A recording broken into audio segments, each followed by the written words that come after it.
네, 반갑습니다. 저는 현재는 숭실대학교에 있고요. 9월부터는 여러분들과 같은 식구가 될 예정입니다. 고형상이라고 합니다. 부족하지만 함께 하나님 말씀 나누도록 하겠습니다. 오늘 본문은 예수님께서 이제 부활하시고 승천하신 이후에 그 베드로의 행적을 다루고 있습니다. 본문의 이야기는 욥바라는 지역에 살고 있는 이 다비다라는 한 여인의 죽음으로부터 시작을 합니다. 본문은 이 다비다라는 여인에 대해서 다음과 같이 소개를 합니다. 36절 말씀입니다. 그런데 욥바에 다비다라는 여제자가 있었다. 그 이름은 그리스 말로 번역하면 도르가인데 이 여자는 착한 일과 구제 사업을 많이 하는 사람이었다. 우선 다비다를 가리켜서 여제자라고 그렇게 얘기를 하고 있습니다. 성서에서 예수님께서 승천하신 이후에 등장하는 첫 번째 여제자입니다. 달리 말해서 첫 번째 여성 그리스도인이다라고도 그렇게 말을 할 수가 있을 겁니다. 당시에는 여성들의 사회 활동에 제약이 많았기 때문에 여성들이 종교를 바꾼다는 것은 매우 드물고 힘든 일이었습니다. 아마도 사도들이 전하는 그 복음을 건너서 듣고 성령의 강력한 역사 속에서 예수님을 그리스도로 믿게 된 그런 여성이다라고 그렇게 볼 수가 있을 것 같습니다. 본문은 계속해서 이 여인의 그리스식 이름에 대해서 얘기를 하고 있습니다. 다비다는 히브리식 이름이고요. 이 여인의 그리스식 이름은 도르가입니다. 다비다나 도르가나 그 뜻은 모두 같습니다. 영어로 말하면 가젤, 우리말로는 영양 혹은 암사슴 정도가 되겠지요. 당시 유대 사회에서 이 가젤이라고 하는 것은 아름다움을 상징하는 단어였습니다. 이 다비다라는 그 이름의 뜻처럼 이 다비다는 그 삶도 굉장히 아름다웠습니다. 본문은요, 착한 일과 구제 사업을 많이 하는 사람이었다라고 그렇게 소개를 하고 있습니다. 여기서 많이 하다라는 단어는 그리스어 플레레스를 번역한 단어인데요, 이 단어의 정확한 뜻은 충만하다라는 의미입니다. 충만하다라고 하는 것은 가득 찬 것을 넘어서 차고 넘친다라고 할 때 사용하는 단어이지요. 그러니까 선행과 구제의 정도가 자신이 할 수 있는 능력치를 넘어서 지나치게 많이 했다라고 하는 것을 의미한다라고 할 수가 있죠. 가끔 그런 분들이 계십니다. 빚을 내서 다른 사람들을 도와주는 사람들이 있습니다. 그러니까 자신의 전 재산을 털어서 남을 도와주는 것도 모자라서 빚을 내어서 사람들을 돕고 섬기는 그 정도의 선행과 구제를 베푸는 사람이었다라고 볼 수가 있는 것이지요. 이 다비다가 구체적으로 어떤 선행과 구제를 베풀었는지가 본문에 나와 있습니다. 39절에 따르면 다비다는 과부들에게 속옷과 겉옷을 만들어 주었다라고 그렇게 얘기를 하고 있습니다. 당시 과부는요, 가난한 자의 상징이었습니다. 당시 사회가 가부장적인 사회였기 때문에 여성들은 사회생활을 할 수가 없었습니다. 그 과부가 된다라고 하는 것은 경제적으로 그 사회 가장 밑바닥으로 내려앉는다는 것을 의미를 하는 것이지요. 다른 사람의 도움 없이는 생계를 유지할 수 없는 사람들이 바로 과부였습니다. 그렇게 가장 소외되고 가난한 사람들에게 이 다비다라고 하는 여성은 속옷과 겉옷을 만들어 주었다라고 하는 거지요. 당시에는요, 지금처럼 옷감이 흔하던 시절이 아니었습니다. 의복은 굉장히 중요한 것이었고요, 한 사람의 가장 중요한 재산 가치 중 하나로 여겨졌습니다. 마지막까지 소유하는 재산이 바로 의복이었습니다. 그러니까 의복이 없다라고 하는 것은 완전히 아무것도 없는 빈털털이다라고 하는 것을 의미를 하는 것이지요. 신명기서에 보면요, 절대로 저당 잡을 수 없는 물건이 나오는데요, 그 중 하나가 바로 의복입니다. 옷이라고 하는 것은 인간의 최소한의 인격과 생존을 의미를 하는 것이지요. 구약의 율법은 그래서 아무리 채무자가 빚이 많다고 하더라도 채권자는 절대로 최소한의 인격과 생존을 상징하는 옷을 가져가서는 안 된다라고 그렇게 가르치고 있다라고 하는 거지요. 하지만 당시에 이런 구약의 율법이 잘 지켜지지 않았습니다. 겉옷은 물론이고 속옷까지 가져가는 일이 비일비재했던 것이죠. 그래서 예수님께서도 그렇게 말씀을 하시죠. 누군가 겉옷을 빼앗거든 속옷까지 내어주어라. 그 말인즉슨 옷을 담보로 잡아서 돌려주지 않는 일이 빈번했다라고 하는 것입니다.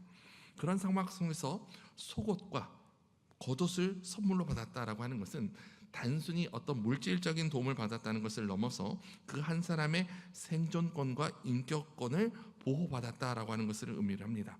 그러니까 다비다는요, 그 사람의 존재 자체를 굉장히 귀하게 여겨주었다라고 할 수가 있는 거죠.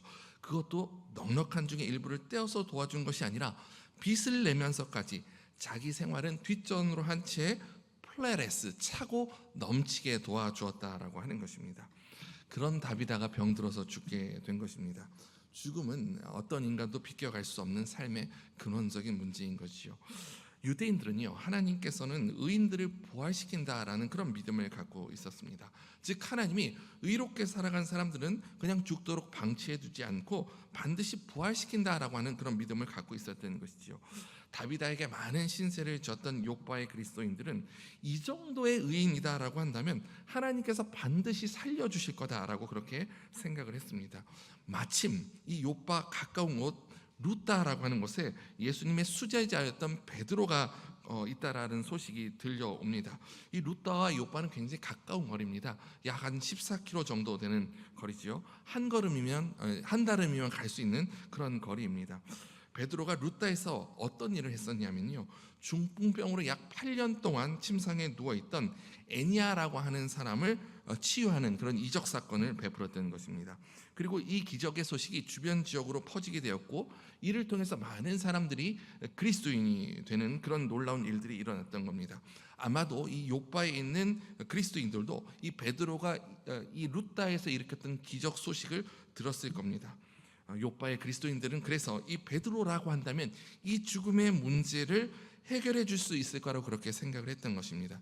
그래서 사람 2명을 보내어서 베드로에게 욥바로 와달라라고 그렇게 간청을 하게 되지요. 베드로는요, 욥바의 그리스도인들과는 친분이 별도로 없었습니다. 하지만 그리스도 안에서 모두가 한 형제이고 한 지체이기 때문에 주저하지 않고 욥바로 달려가게 됩니다. 욥바의 그리스도인들은 베드로를 다비다의 시신이 안치되어 있는 이 다락방으로 인도를 하게 됩니다. 이 다비다의 시신이 다락방에 안치되어 있다라고 하는 사실에 좀 주목을 할 필요가 있습니다. 당시 유대 사회에서 일반적으로 사람이 죽으면 쉽게 상식적으로 조문을 쉽게 할 수 있도록 1층에다 시신을 안치를 하게 됩니다. 그런데 이 욥바의 그리스도인들은 다비다의 시신을 1층이 아니라 이 다락방에 두었다라고 하는 거죠. 그것은 일반적인 장례 절차가 아니었다라고 하는 것을 보여줍니다. 이 말인즉슨 욥바의 그리스도인들은 다비다의 삶이 지금의 죽음으로 끝나지 않을 것이다라는 것을 굳게 믿고 있었다라는 것을 보여주는 것이지요. 이 다비다의 시신이 다락방에 안치된 장면은요, 구약의 몇몇 장면을 떠올리게 합니다. 열왕기상 17장에 보면요, 선지자 엘리야와 이 사르밧 과부 이야기가 나오지요. 엘리야는 사르밧 과부의 집에 다락방에서 이제 기거를 하게 됩니다. 그때 이 과부의 외아들이 갑자기 죽게 되지요. 엘리야가 이 죽은 아들을 가슴에 품고 자신의 다락방으로 올라오게 됩니다. 그리고 그 아이를 위해서 기도를 하게 되죠. 그때 그 죽은 아이가 다락방에서 다시 살아나게 됩니다. 엘리야의 제자인 엘리사도 동일한 이적을 베풀게 되지요. 열왕기하 4장에 보면 엘리사는 수넴에 살고 있는 한 부부 집에 다락에 이제 거주를 하게 됩니다. 원래 그 부부에게는 자녀가 없었는데 이 엘리사가 그 다락에 거주한 이후로 이제 아이를 얻게 되고 하나님의 은혜로 이제 아들을 얻게 됩니다. 그런데 이 아이가 갑자기 죽게 된 거지요. 아이 어머니는 죽은 아이를 데리고 엘리사가 머무는 다락으로 이 아이를 올려서 침상에 눕히게 됩니다. 그리고 엘리사를 급하게 불러오게 되지요. 그때 엘리사가 그 아이를 위해서 간절하게 기도를 하게 됩니다. 그리고 하나님께서는 역시 그 아이를 다락방에서 살려주시게 되죠. 욥바의 그리스도인들은 이 구약 성서의 이 이야기를 잘 알고 있었을 겁니다. 엘리야와 엘리사가 베드로 베푼 그 기적 사건을 상기하면서 이 다비다를 다락방에 이제 두었던 것이죠. 그리고 엘리야와 엘리사가 그랬던 것처럼 이 베드로가 죽은 다비다를 살릴 것이다라고 믿었던 것입니다. 다비다의 시신을 맞이한 베드로는 그곳에 있는 사람들을 모두 바깥으로 내보낸 뒤 그 앞에 무릎을 꿇고 기도를 합니다. 베드로는 자신이 죽은 사람을 살릴 능력이 없다는 것을 잘 알고 있었습니다. 하지만 성령께서 이 베드로의 마음 가운데 이 다비다가 살아날 것이다 라고 하는 확신을 주셨던 것이죠. 이 베드로가 성령의 의지에서 기도를 했을 때 놀랍게도 다비다가 다시 살아나게 됩니다. 본문은요, 다비다가 살아난 장면을 다음과 같이 기록하고 있습니다. 우리가 함께 읽은 40절 말씀입니다. 베드로는 모든 사람을 바깥으로 내보내고 나서 무릎을 꿇고 기도하였다. 그리고 시신 쪽으로 몸을 돌려서 다비다여 일어나시오 하고 말하였다. 그 여자는 눈을 떠서 베드로를 보고 일어나서 앉았다. 다비다여 일어나시오, 이 말은요 예수님께서 하셨던 일을 생각나게 합니다. 이 마가복음 5장에 보면 예수님께서 회당장 야이로의 딸을 살리시는 장면이 나오지요. 침상에 누워있는 소녀에게 달리타쿰이라고 말씀을 하셨습니다. 이 달리타쿰은 아람어인데요, 소녀여 일어나라 라는 그런 뜻입니다. 베드로도 아람어를 사용을 했습니다. 베드로의 모국어가 이제 아람어입니다. 아마도 이 베드로는 죽은 다비다를 향해서 다비다 쿰이라고 그렇게 말을 했을 겁니다. 달리다 쿰, 다비다 쿰, 발음이 굉장히 유사하지 않습니까? 예수님이 하셨던 그 기적 사역을 자연스럽게 떠올리게 하는 그런 표현이다라고 할 수가 있는 것이죠. 이것을 통해서 우리는요, 베드로가 자신의 능력이 아니라 주님의 능력으로서 다비다를 살리셨다라고 하는 것을 알게 됩니다. 그리고 이 베드로가 주님의 사역을 계승하고 있다는 사실을 우리는 이 이야기를 통해서 깨닫게 되는 것이죠. 다비다가 베드로의 기도를 통해서 살아나게 됩니다. 왜 하나님께서는 다비다를 다시 살게 하셨을까요? 어차피 다시 죽을 몸이 아닙니까? 그런데 왜 하나님께서는 다비다를 다시 살리셨던 것일까요? 그것은 하나님께서 이 다비다의 소생을 통해서 말씀하시고자 하는 분명한 메시지가 있기 때문이다라고 하는 것이죠. 이 베드로는 다비다를 다시 살림으로써 그리스도인의 그 능력을 보여주었습니다. 하지만 진짜 베드로의 그리스도인의 능력은 바로 그 다음 장면에서 나타납니다. 이어지는 이 장의 마지막 구절, 다비다를 살린 이 장면보다 이 마지막 구절이 훨씬 더 중요합니다. 사실 42절에서 이야기가 끝나는 것이 전체 맥락상 자연스럽습니다. 42절이 이렇게 끝이 납니다. 이 일이 온 요바에 알려지니 많은 사람이 주님을 믿게 되었다. 이렇게 끝나는 것이 9장의 사건을 완결하는데 더 적절해 보입니다. 그런데 그리고로 시작하는 43절이 한 절 다소 어색하게 더 보태어져 있습니다. 43절 말씀입니다. 그리고 베드로는 여러 날 동안 요바에서 시몬이라는 무두장의 집에 묵었다. 이 구절로 9장이 마무리가 되는 것이죠. 이 마지막 구절이 군더더기나 사족처럼 보일 수도 있지만 사실 이 오늘 본문의 이야기를 핵심적으로 요약하고 정리하는 그런 구절이다라고 볼 수가 있습니다. 이 구절의 의미를 우리가 정확하게 이해해야지 오늘 본문 전체의 핵심 메시지를 정확하게 파악할 수가 있다라고 하는 것이지요. 다비다를 살린 이 베드로가 시몬이라고 불리는 무두장이의 집에 머물렀다라고 하는 것입니다.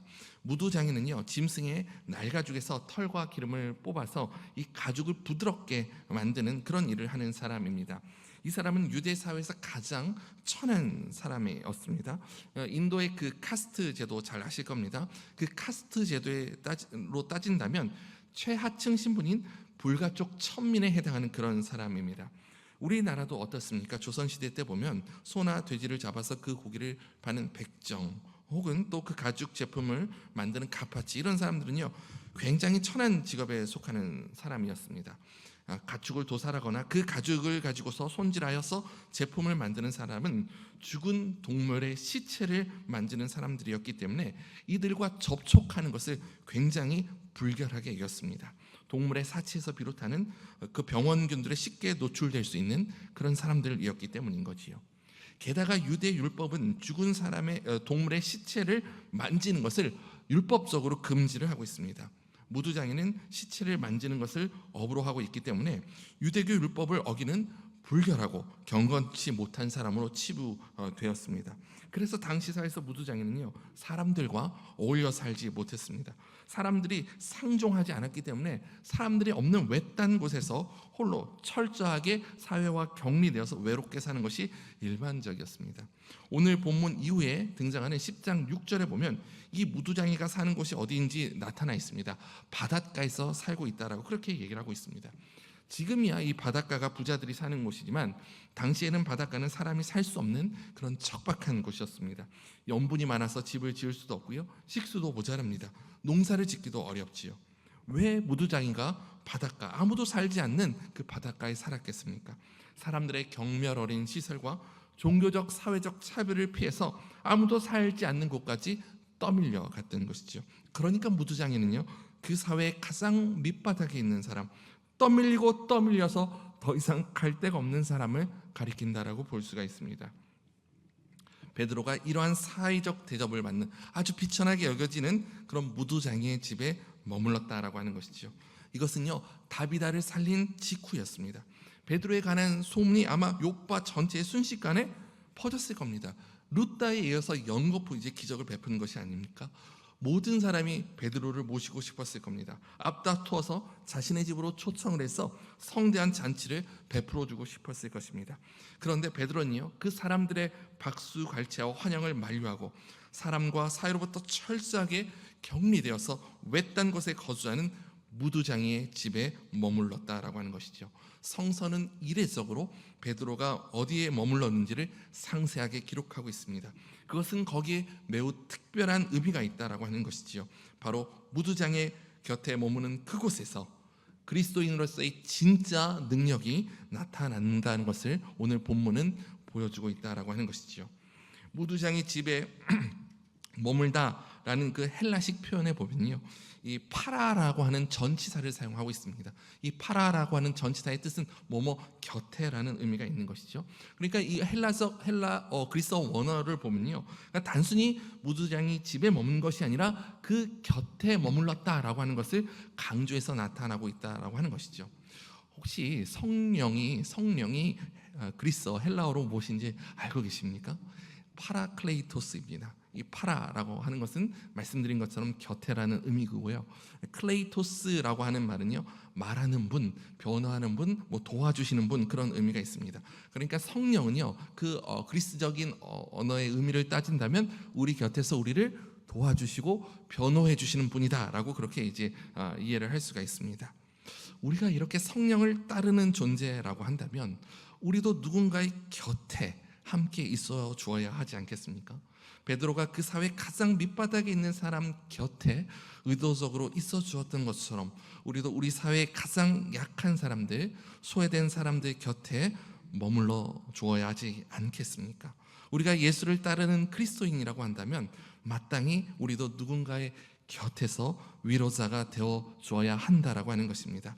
모든 사람이 꺼려하는 그 사람, 바로 그 사람 곁에 있어 주는 것, 그것이 진짜 그리스도인의 능력이라는 사실을 오늘 본문의 마지막 구절이 우리에게 보여주고 있다라고 하는 것이지요. 이와 유사한 이야기가 복음서의 그 예수님의 이야기도 나타납니다.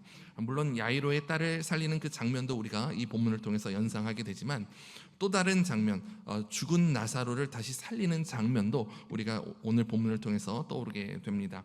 예수님께서는 죽은 지 나흘이나 지난 나사로를 다시 살리시지요. 나사로가 소생한 것입니다. 이 소식이 대제사장과 바리새인들에게 전해지게 됩니다. 이 일로 인해서 공회가 열리게 되었고 공회는 예수님을 죽이기로 결의를 하게 됩니다. 그래서 예수님은 자신을 위협하는 대제사장과 바리새인들을 잠시 피해서 예루살렘을 떠나 광야에 잠시 머물다가 다시 예루살렘으로 이제 향하게 되시죠. 그때 잠시 그 나사로를 만나기 위해서 나사로가 살고 있던 베다니에 들리시게 됩니다. 예수님께서 이 베다니에 머물고 계실 때 그곳에 있는 사람들이 이 나사로를 다시 살리신 그 예수님을 찬양하기 위해서 잔치를 배설하게 됩니다. 그런데 혹시 여러분, 예수님께서 이 베다니 어디에 머무셨는지 혹시 알고 계십니까? 우리가 예수님이 나사로를 살린 이야기는 너무나 잘 알고 있지만 이 나사로를 살린 이후에 예수님께서 어디에 머무셨는지는 우리가 잘 주목하지 않습니다. 마가복음 14장 3절에 예수님께서 베다니에 있는 나병 환자 시몬의 집에 머무셨다라고 그렇게 말을 하고 있습니다. 그러니까 예수님께서 머무신 곳이요, 나병 환자 시몬의 집이라고 하는 것이죠. 공교롭게도 오늘 본문 무두장의 이름과 동일합니다. 나병 환자 시몬의 집에서 잔치가 벌어지게 된 겁니다. 예수님께서 머무셨던 그 나병 환자 집으로 나사로의 다시 살아남을 기뻐하는 사람들이 모여서 잔치를 벌였다라고 하는 것이죠. 나병 환자의 집에서 동네 잔치가 열렸다라고 하는 것이죠. 여러분, 이것도 나사로가 다시 살아난 것과 못지않은 그런 놀라운 기적입니다.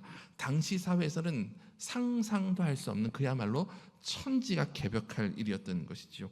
매우 매우 이례적인 일이었습니다. 당시 나병 혹은 한센병은요, 단순한 질병이 아니라 하나님의 저주로 여겨졌습니다. 육체적인 질병을 넘어서 이것은 하나의 영적인 질병이었던 것이죠. 사람들은 당연히 나병 환자를 사람으로 취급하지 않았습니다. 철저하게 죄인으로 취급을 했지요. 그리고 나병을 전염병으로 생각을 해서 그들을 사회 구성원에서 제외해서 별도로 격리를 시켰습니다. 그런데 예수님께서 그렇게 격리된 시몬의 집에 찾아가서 그 집에 머무셨다라고 하는 것이죠. 그 시점은요, 나사로를 살리신 지 얼마 되지 않는 그런 시점이었습니다. 세상의 박수갈채가 쏟아지던 그때, 세상의 영광이 보장되어 있던 그때, 예수님은 그 사회에서 가장 밑바닥에 있는 사람 곁으로 찾아가셔 머무셨다라고 하는 것입니다. 예수님께서는 세상의 영광이 있는 곳이 자신이 머물 자리가 아니라는 것을 분명히 알고 계셨습니다. 그래서 예수님은 세상 사람들이 환호하고 박수갈채를 보낼 때마다 어김없이 그 사회 가장 낮은 사람들이 있는 곳에 가셔서 곁에 머무셨습니다. 그리고 마침내 하늘 영광마저 버리시고 가장 치욕스러운 십자가의 자리로 가셨던 것입니다. 우리는 흔히 베드로를 예수님의 수제자라고 그렇게 부릅니다. 베드로가 다비다를 살린 장면을 보면서 우리는 쉽게 그의 수제자로서의 면모가 드러났다라고 생각을 하게 되지요. 그리고 그리스도인으로서의 그 어떤 능력을 보여주었다라고 생각을 하게 됩니다. 하지만 그의 진정한 예수 그리스도로서의 그 제자의 면모와 그리스도인으로서의 그 능력은 다비다를 살린 장면이 아니라 그 이후의 장면에서 나타났다는 것을 우리는 기억해야 됩니다. 죽은 사람을 살린 이 베드로는 사회적으로 영웅이 될 수가 있었을 겁니다. 더 유명해질 수 있었을 것이고요, 그 유명세를 이용해서 호의호식하면서 살 수가 있었을 것입니다. 하지만 베드로는 그러한 길을 택하지 않았습니다. 그것은 예수님께서 가셨던 길이 아니기 때문입니다. 베드로는 세상에 스포트라이트가 주어질 때 자신이 머물러야 할 곳이 어디인지를 정확하게 알고 있었다라고 하는 것이죠. 그래서 예수님께서 그러셨던 것처럼 베드로 역시 그 사회의 가장 밑바닥에 있는 사람들의 경멸과 격리의 대상이 되어서 외딴 곳에서 쓸쓸하게 살아갈 수밖에 없었던 그 사람, 바로 무두장이의 집에 찾아갔다는 것입니다. 바로 여기서 예수님의 수제자다운 면모가 드러나는 것이죠. 바로 여기서 그리스도인의 참된 능력이 나타난다라고 하는 것입니다. 한국 초기 기독교에도 이와 같은 이야기가 있습니다. 한국의 그 초기 기독교가 빠르게 성장할 수 있었던 까닭은 오늘 본문의 베드로처럼 아무것도 보이지 않는 깊은 어둠과 절망 속에 있었던 조선 백성들을 위해서 그 곁에 있어 주었던 수많은 선교사들 덕분입니다. 기독교가 조선에 처음 들어왔을 때 당시 우리나라는 조선 후기 사회였습니다. 조선 사회는 여러분도 잘 아시는 것처럼 철저한 신분제 사회였습니다. 지금처럼 모든 사람이 평등하지 않았고요, 양반과 상놈으로 구분되어 있는 불평등한 사회였지요. 특별히 조선 사회에는 가장 천하게 여겨지는 7가지 직업군이 있었습니다. 이를 칠천반이라고 부르는데요, 여기에는 포졸, 광대, 고리장은 이제 장롱 같은 걸 만드는 사람이지요. 무당, 기생, 갑바치, 그리고 백정이 있었습니다. 이 칠천반 중에서도 가장 천한 신분의 사람이 바로 백정이었습니다. 당시 백정은요, 예수님 시대 때와 마찬가지로 사람으로 취급받지 못했습니다. 그래서 인구 조사에서도 이 백정은 제외가 되었고요, 또 사람이 아니었기 때문에 결혼을 한다 할지라도 상투를 틀지 못했습니다. 조선사회에서 상투를 틀지 못한다는 것은 미성년자, 어린 아이를 의미를 하는 것이었습니다. 그래서 백정은 아무리 나이가 많아도 어린 아이 취급을 당했습니다. 동네 꼬마아이들이 나이가 지긋한 백정에게도 막 반말을 했습니다. 그러니까 백정은 그 당시 사회에서 가장 밑바닥에 있는 사람, 가장 사회적 차별을 심하게 겪는 사람이었다라고 할 수가 있는 거죠. 이런 조선 후기 백정 가운데 백정 박씨라고 불리는 사람이 있었습니다. 이 백정 박씨가 콜레라라고 하는 무서운 질병에 걸리게 되지요. 당시 콜레라는 걸리면 그냥 죽는 병이었습니다. 조선 의술로는 절대로 고칠 수 없는 그런 병이었던 것이죠. 더군다나 이 사람은 백정이지 않습니까?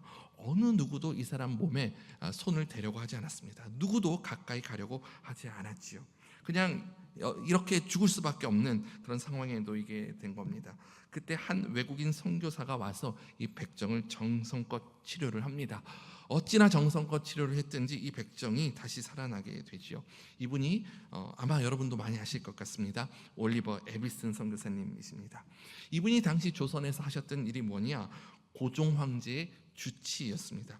철저한 신분제 사회에서 가장 높은 신분인 황제를 아련하고 황제를 진료하는 주치의가 조선사회 가장 밑바닥에 있는 가장 천대를 받는 백정을 치료를 한 것이죠.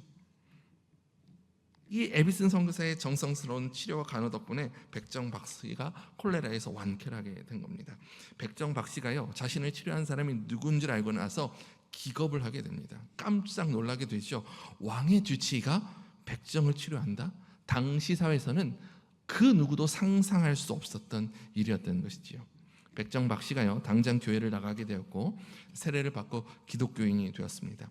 이후로 백정 박씨는 인생이 완전히 달라지게 되지요. 우선 이름을 갖게 됩니다. 박성춘이라는 이름을 갖게 돼요. 새 봄을 맞아 새 사람이 되었다라는 그런 뜻입니다. 그리고 이분이요, 지금도 종로에 있습니다. 승동교회 초대 장로가 됩니다. 어떻게 백정 박씨가 그리스도인이 되기로 결심을 했을까요? 콜레라를 치료한 그 에비슨 선교사님의 뛰어난 의술 때문이기도 하지만 그보다는 그 누구도 그의 곁에 머물기를 꺼려했을 때 기꺼이 왕의 주치의라는 높은 사회적 신분에도 불구하고 그의 곁에 머물러 주었기 때문입니다. 에비슨 선교사님을 많은 이들이 존경하고 있습니다. 그분의 뜻을 기리고 그 뜻을 이어가고 있지요. 그런데 그것은 그분의 의술 때문이기도 하지만 그보다는 가장 깊은 어둠 속에 있는 민족 곁에, 그 중에서도 가장 연약하고 비천한 사람 곁에 머물러 주었기 때문이다라고 하는 것이지요. 원주 세브란스 기독병원의 전신인 서미감 병원은 1913년 미국 남감리교 선교사인 엘빈 앤더슨에 의해서 세워졌습니다. 제가 오늘 설교를 위해서 좀 리서치를 했습니다. 혹시 틀린 것이 있으면 좀 나중에 정정을 해주시길 바랍니다. 강원도 최초의 서양식 병원으로 알고 있습니다. 앤더슨 선교사님은요, 미국 노스웨스턴 의과대학을 졸업한 당대 최고의 엘리트였습니다. 얼마든지 그 사회에서 기득권을 누리면서 살 수 있었던 분이시지요. 그런데 그 모든 특권을 거부하고 가장 소외된 자들 곁에 머물기로 결단을 하고 조선 선교사로 오셨던 것입니다. 앤더슨 선교사님이 세상의 영광을 쫓아 살아갔다라고 한다면 지금의 이 병원은, 그리고 이 교회는 없었을 것입니다. 앤더슨 선교사님은요, 자신이 머물러야 할 곳이 어디인지를 정확하게 알고 계셨던 것이죠. 세상에 박수와 환호가 있는 자리가 아니라 어둠 속에 있던 그 미지의 땅, 그 누구도 가기를 꺼려했던 바로 그 땅, 조선이 자신의 머물 곳이다 라고 생각을 하셨고 기꺼이 조선의 민중 곁에 머무셨던 것입니다. 앤더슨 선교사님께서 이 낮고 낮은 자리에 머무셨기 때문에 우리도 이곳에 있는 것이 아니겠습니까? 우리 원주 세브란스 기독병원은요, 에비슨 선교사님 그리고 앤더슨 선교사님의 정신이 깃들어 있는 곳입니다. 그렇다면 우리 역시 머물러야 할 곳이 어디일까요? 세상에 영광이 있는 것, 화려하고 편안하고 사람들이 우러러보는 것, 물론 저도 그런 곳에 머물고 싶은 마음이 없지 않아 있습니다. 하지만 예수님은, 그리고 베드로, 그리고 조선의 선교사님들은 그곳에 머물기를 거부하셨습니다. 예수님과 베드로 그리고 조선의 선교사님들은 세상의 가장 낮은 곳, 사람들이 외면하고 경멸하는 곳, 바로 나병 환자 곁에, 무두장이 곁에, 그리고 조선인들의 곁에 머무셨습니다. 우리가 마땅히 머물러야 할 곳이 어디인지를 보여주고 계시는 것이지요. 에비슨 선교사님, 앤더슨 선교사님께서 머무셨던 지극히 낮은 자리에 우리도 머물기를 바랍니다. 사도 베드로께서 머무셨던 그 무두장의 집에 우리도 함께 머물기를 바랍니다. 예수님께서 머무셨던 나병 환자의 집, 그리고 무엇보다 가장 천하고 고통스러운 그 십자가의 곁에 우리도 함께 머물기를 바랍니다. 그때 비로소 그리스도인으로서의 능력이 나타나게 될 것입니다. 그리스도의 능력은요, 세상의 환호와 박수갈채가 있는 그곳에서 드러나는 것이 아니라 그 모든 영광을 뒤로하고 세상의 가장 낮은 자리에, 사람들이 모두 가기를 꺼려하는 그 자리에, 그 십자가 자리까지 내려갈 때 드러나는 것임을 우리가 꼭 기억해야 할 것입니다. 우리가 머물 자리가 어디인지, 그리고 내가 다가가야 할 무두장이가 누구인지를 깊이 생각하고 묵상하는 은혜가 있는 그런 한 주가 되기를 주님의 이름으로 축원드립니다. 잠시 기도하겠습니다. 하나님, 베드로가 머물렀던 그곳 무두장이의 그 집이 우리가 마땅히 머물러야 할 곳임을 기억하기를 원합니다. 조선의 선교사들이 그랬던 것처럼, 그리고 그 누구보다 예수님께서 그러셨던 것처럼 이 땅의 가장 낮은 곳에 기꺼이 머물 수 있도록 주여 인도하여 주시옵소서. 예수님의 이름으로 기도드립니다. 아멘.